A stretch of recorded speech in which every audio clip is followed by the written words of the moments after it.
Nous allons parler d'une solution digitale d'information qui aide les patients des médecins à appliquer les recommandations en dehors des consultations.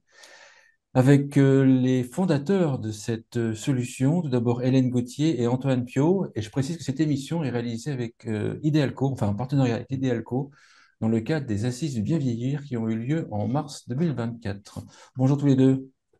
Bonjour. Bonjour. Hélène, peut-être déjà présenter la solution, et puis présenter Certipère. Oui, moi je suis Hélène Gauthier, cofondatrice et directrice générale de Certipère. Alors Certipère est partie du constat qu'une consultation avec un professionnel de santé est bien trop courte.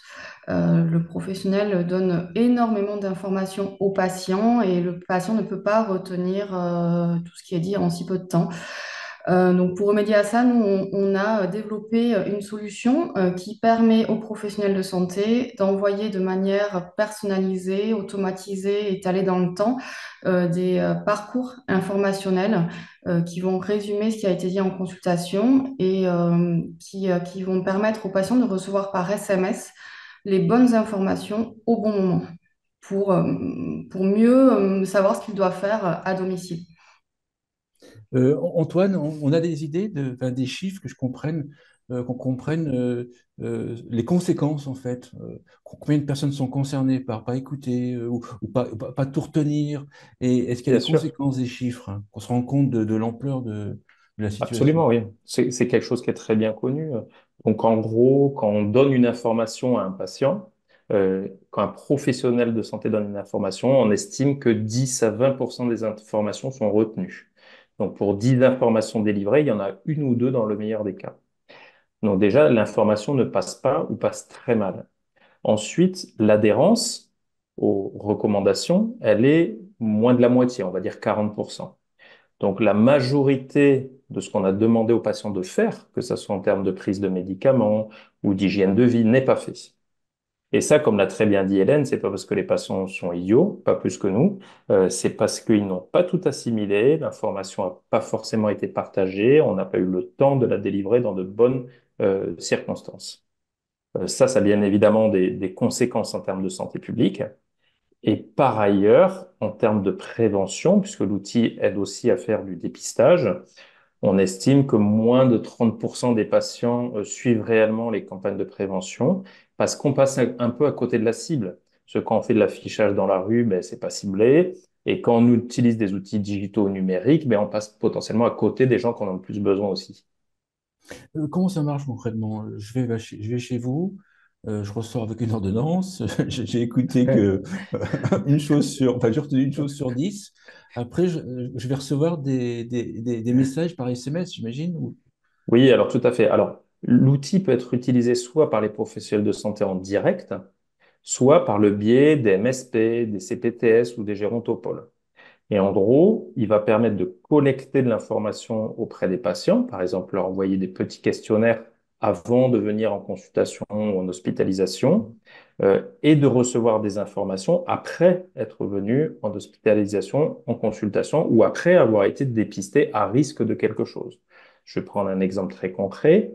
On veut savoir sur un millier de personnes s'il y en a à risque de chute. On peut leur envoyer un questionnaire très simple par SMS, volontairement par SMS, parce que le SMS, ça touche tout le monde, contrairement aux applications mobiles, par exemple. Et on va repérer sur ces 1000, on va dire 20 personnes à risque de chute. Donc là, on va faire le lien avec le réseau de soins en disant, mais ces personnes-là, il faut les prendre en charge, il faut les prendre en soin. Mais aussi, on va enclencher tout de suite vers l'envoi automatique d'une série de SMS de prévention du risque de chute. Par exemple, sur le chaussage, sur les aides sensorielles, sur les psychotropes, sur le renforcement musculaire. Et donc, l'idée vraiment, c'est de faire quelque chose là, maintenant, tout de suite, sans attendre le bilan en consultation en hospitalisation de jour, par exemple. Et surtout d'atteindre la cible, parce qu'on sait que le SMS, il va être lu par tout le monde, même si on n'a pas un smartphone, même si on n'est pas à l'aise avec les outils numériques. Et en gros, on touche 99% des patients, alors qu'avec une application mobile, on passe difficilement les 14%. Encore une question pour vous. Est-ce que ça va pas donner plus de travail, encore plus de travail aux médecins? Alors non, alors c'est la peur qu'on avait, vous avez raison. Et c'est pour ça qu'on n'ouvre pas un fil de communication. C'est pas une discussion. C'est-à-dire, on envoie des messages auxquels on ne peut pas répondre. Et on peut répondre uniquement quand on envoie un questionnaire ou une question à laquelle on attend une réponse. Et en réalité, on a fait plusieurs évaluations, alors avec des CHU, avec des établissements libéraux. Et ce qu'on retrouve, c'est un gain de temps systématique, notamment, y compris avec des prestataires de soins à domicile, qui gagnent en moyenne 5 minutes par patient, et ça peut aller beaucoup plus loin en établissement. Et notre record, c'est 42 heures de gain de temps pour 200 patients suivis. Donc au contraire, en réalité, parce que quand on délivre une information de qualité et bien ciblée, ben, on n'est pas interrompu toutes les 7 minutes par des gens qui nous demandent 10 fois la même chose par téléphone, en présentiel, par Ouais. mail, parce que justement, ils n'ont pas compris le message, ils sont inquiets, ils vont voir sur Google, ça les inquiète encore plus. Donc en fait, quand on reprend la main sur le fil de l'information et sur une information de confiance, ça c'est important à dire, mais finalement, les patients sont plus rassurés, les professionnels ont plus de temps pour faire leur métier, et ça, c'est presque le retour sur investissement, si je peux dire ça, systématique qu'on retrouve, quel que soit le cas d'usage, hein. Que ça soit dans le vieillissement, que ce soit en chirurgie ambulatoire, que ce soit en ophtalmologie, on a systématiquement comme premier retour des clients, on a gagné du temps. Hélène, qui sont les professionnels médicaux qui peuvent être sur ce système-là? C'est les médecins, mais aussi, est-ce qu'on peut mettre les infirmières, par exemple? Bien sûr, oui, oui, je dirais tous les professionnels de santé. Les infirmières, évidemment, notamment les infirmières à domicile, on travaille beaucoup avec des IPA, donc des infirmières de pratique avancée, qui vont aller voir le patient à domicile, qui vont donner des recommandations, des explications aux patients. Et à l'issue de cette visite, elles ont la possibilité de paramétrer l'envoi de SMS. En quelques clics pour que ça soit pas chronophage. Mm. Tout à fait. Je rajouterai d'ailleurs que on est interopérable, donc on peut s'intégrer au logiciel métier des professionnels de santé. Donc en seulement deux clics, voire un parfois, le professionnel a la possibilité de programmer l'envoi d'un parcours très rapidement. Comment les professionnels de santé vous reçoivent en fait quand vous arrivez avec cette solution? Ils trouvent ça, ils sont curieux, ils craignent encore plus de travail. Comment est-ce qu'ils veulent le premier contact se passe comment? Le premier contact se passe toujours bien. Non, je dirais que on leur explique assez rapidement que la solution est très, très simple, interopérable, donc ça ne leur fera pas perdre de temps. Et bien au contraire, ça va leur permettre d'améliorer la relation avec leurs patients, et de réduire le volume d'appels. Donc, tous ces arguments font que le médecin est quand même assez réceptif. Et en réalité, la solution a été développée avec des professionnels de santé. Il y a quasiment 100, un peu moins de 130 professionnels qui ont participé, hein, au Oui. co-développement. Et le premier retour, encore une fois, a été le gain de temps. Et vraiment, nous, on fonctionne quasi exclusivement sur le bouche à oreille, parce que ben, les CPTS, les infirmières, les médecins, les pharmaciens qui utilisent l'outil, en parlent à leurs confrères, à leurs consoeurs. C'est-à-dire que nous, on n'a pas de force commerciale, c'est uniquement le bouche à oreille des clients. Si j'ai bien compris, il y a deux types de messages qui peuvent être envoyés, qui peuvent être envoyés si je suis dans ce système-là en tant que patient. Il y a les messages qui sont quasiment automatiques en fonction de ma situation, et après, enfin, de mon type de situation, et après, il y a des messages qui me sont plus personnalisés par mon traitant, par exemple. Oui, tout à fait. Donc en fait, on essaie de trouver le juste milieu entre la personnalisation du message et l'automatisation pour que à la fois le patient, le message soit très ciblé et à la fois que le professionnel ne perde pas de temps. Donc c'est ça toute notre expertise justement, c'est d'arriver à faire quelque chose pathologie par pathologie, parcours par parcours, mais tout en limitant au maximum le nombre d'actions à faire par le professionnel de santé. Et justement pour cela, on a créé une base collaborative.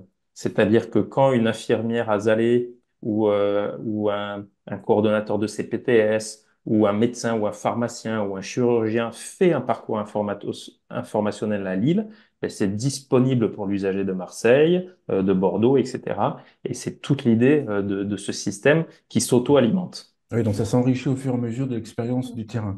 Exactement. Alors, ça s'enrichit et ça reste toujours à jour. Parce que ben, on ne dit pas la même chose aujourd'hui sur le risque de chute qu'il y a 5 ans et on ne dira pas la même chose dans 2 ans. Donc ça permet petit à petit d'avoir des messages toujours plus adaptés, toujours plus à la page, sans nécessiter un effort de veille, un effort de rédaction de la part des professionnels de santé qui n'ont pas le temps de le faire. On parlait tout à l'heure, je crois, en préparant l'utilité, par exemple, dans la prévention par rapport aux chutes. On imagine que j'ai 80 ans. À quel moment j'entre dans le système, en fait? Je rentre dans le système une fois que je vais voir mon médecin traitant, ou je peux, sans avoir vu mon médecin traitant, être dans le système et recevoir des messages par d'autres. Tout à fait donc. Vous pouvez par exemple avoir un questionnaire de risque de chute réalisé par votre infirmière à domicile ou lorsque vous allez chercher des médicaments à la pharmacie ou par votre médecin traitant qui vous envoie le message sur votre téléphone. Et ce qui est intéressant là, c'est que quand vous êtes déclaré à risque de chute sur le questionnaire, mais il se passe tout de suite quelque chose. Tout de suite, on vous envoie des messages de prévention. Ça permet de ne pas laisser les patients dans l'anxiété et surtout de redonner du pouvoir aux professionnels de terrain. Parce que tout le monde vous le dit, quand on fait des grandes campagnes de dépistage, c'est très anxiogène pour les patients qui n'ont pas forcément de solution à court terme, parce que derrière, le système se met en route très lentement, et c'est très frustrant pour les professionnels de terrain qui disent aux gens, voilà, vous êtes à risque, on fera quelque chose pour vous, mais quand je ne sais pas et comment je ne sais pas. Donc ça permet d'agir là tout de suite, mais encore une fois, de manière très très rapide et peu chronophage. Hélène, il y a combien de médecins que vous ciblez à terme? Et dans combien de temps? Enfin, ma question, c'est quels sont les objectifs que vous avez chez Euh, Certipère? Ils sont très volumineux. Non, on cible. Donc, on y va par étapes. Actuellement, on cible la médecine de ville et la chirurgie ambulatoire. Donc, on a actuellement plusieurs centaines de médecins utilisateurs. À terme, ben, évidemment, on espère multiplier les Et chiffres pour déployer plus largement. en fait, comme on est une brique interopérable, comme l'a bien dit Hélène, on a vocation à être intégré dans tous les logiciels métiers. Oui, Et ce c'est qu'on ça. voudrait, nous, c'est devenir la référence en santé en général, qui soit intégré dans tous les logiciels métiers, quels qu'ils soient, pour que le dentiste, le kiné, le pharmacien, l'infirmière, le chirurgien ou l'anesthésiste puissent utiliser notre solution. Et plus il y a d'utilisateurs, et plus la solution est puissante, et plus elle est adaptée. Mm. Est-ce que vous allez jusqu'à rappeler les gens de prendre leurs médicaments? Alors, c'est Oui, complètement SMS et la possible, prise hein. de médicaments, ou ça serait trop de Alors, SMS? voilà, c'est complètement possible, mais effectivement, je pense que envoyer 3 messages par jour à un patient, c'est pas pertinent, C'est ça. parce qu'il y a aussi un nombre, un taux d'usure, on va dire. Je pense il faut envoyer la bonne information au bon moment au bon patient, et la bonne information, c'est pas trop d'informations non plus. Donc, vraiment, ça, c'est une expertise aussi, patient par patient, type de pathologie par pathologie. Nous, on sait dire au professionnel, on sait le conseiller et lui dire, voilà, là, dans ce cas-là, il ne faut pas envoyer plus de 5 messages sur 15 jours, par exemple. Ça, c'est justement une expertise qu'on développe. Donc, tout à l'heure, si j'ai bien compris, ça permet aussi de préparer en amont un rendez-vous avec le médecin traitant. C'est qu'en fait, ça, c'est par questionnaire, j'imagine. Donc, il y a un questionnaire qui est envoyé, on répond aux questions, et le médecin traitant, avant qu'on arrive, il a déjà les réponses. Alors, À- c'est pas uniquement des questionnaires, c'est aussi des conseils. Et par exemple, on a démontré dans des cabinets libéraux ou aussi à l'hôpital qu'on réduisait énormément le nombre de personnes qui ne venaient pas, le nombre de personnes en Ah retard, oui, le nombre de personnes qui ne respectaient pas les consignes avant de venir. Donc, ça peut s'appliquer à la ah radiologie, oui. par exemple, pour être à jeun, pour avoir bien pris sa préparation anti-allergique. Ça peut s'appliquer à énormément de choses. Et ça permet de limiter la désorganisation des structures. Et c'est aussi un des éléments qui fait le gain de temps. C'est aussi que les gens arrivent au bon moment, préparés, en ayant respecté les consignes, et tout le monde y gagne en confort de travail. Hélène, comment fonctionne le business model? C'est les médecins, en fait, qui Oui, financent tout à enfin, fait. une unité du logiciel, j'imagine. Oui, ce sont des abonnements, puis un système de facturation à la consommation. Donc, ce sont les médecins, les cliniques, les hôpitaux, les CPTS qui payent pour utiliser ce service. D'accord. Autre question que j'avais, c'est pourquoi être venu aux Assises du bien vieillir? Quel était votre objectif en venant aux Assises en mars?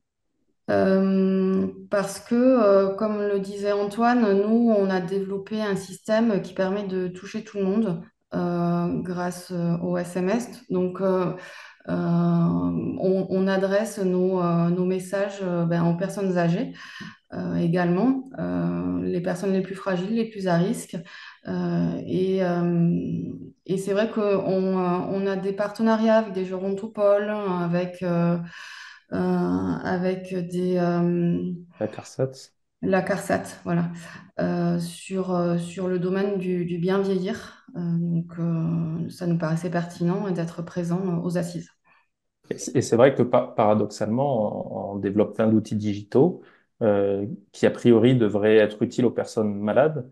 Et les personnes malades sont souvent âgées, sont souvent fragiles et n'ont pas accès aux outils digitaux. Ou en tout cas, un usage des outils digitaux qui est bien en deçà de ce qu'on pense.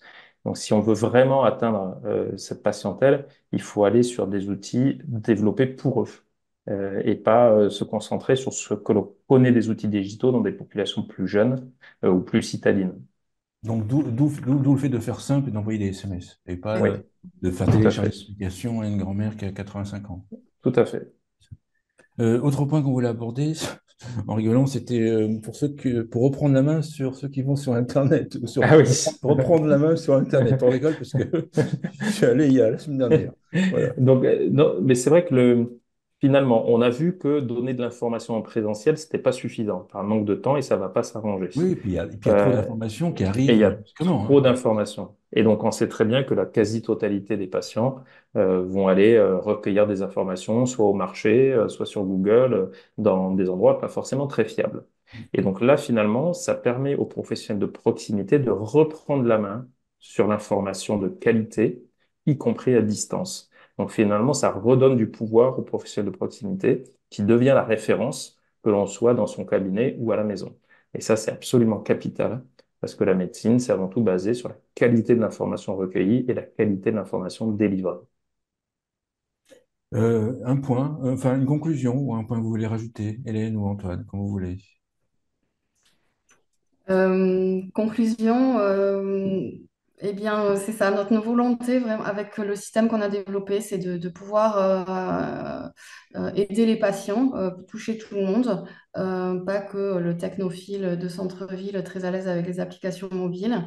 Et c'est aussi en parallèle d'aider les professionnels à mieux communiquer avec ces patients, à mieux les accompagner voilà, dans le parcours de soins. Et je crois que ce qui fait la réussite de Certipère, c'est que tout le monde s'y retrouve. C'est-à-dire le patient, il est content parce qu'il a une information de qualité et ça le rapproche paradoxalement du professionnel. Le professionnel, il est content parce que ça lui fait gagner du temps, sa relation est de meilleure qualité et il y a moins de désorganisation dans sa journée de travail. Les secrétaires sont contents également parce qu'on arrête de les appeler pour tout et n'importe quoi et elles se recentrent sur leur vraie valeur ajoutée, les relations humaines. Donc je crois que c'est ça qui fait que ça fonctionne, c'est que tout le monde s'y retrouve. Il n'y a pas de perdant. Merci Hélène Gauthier et Antoine Pio. Je rappelle que vous êtes les cofondateurs de Certipère. Merci beaucoup. Merci Merci. à vous.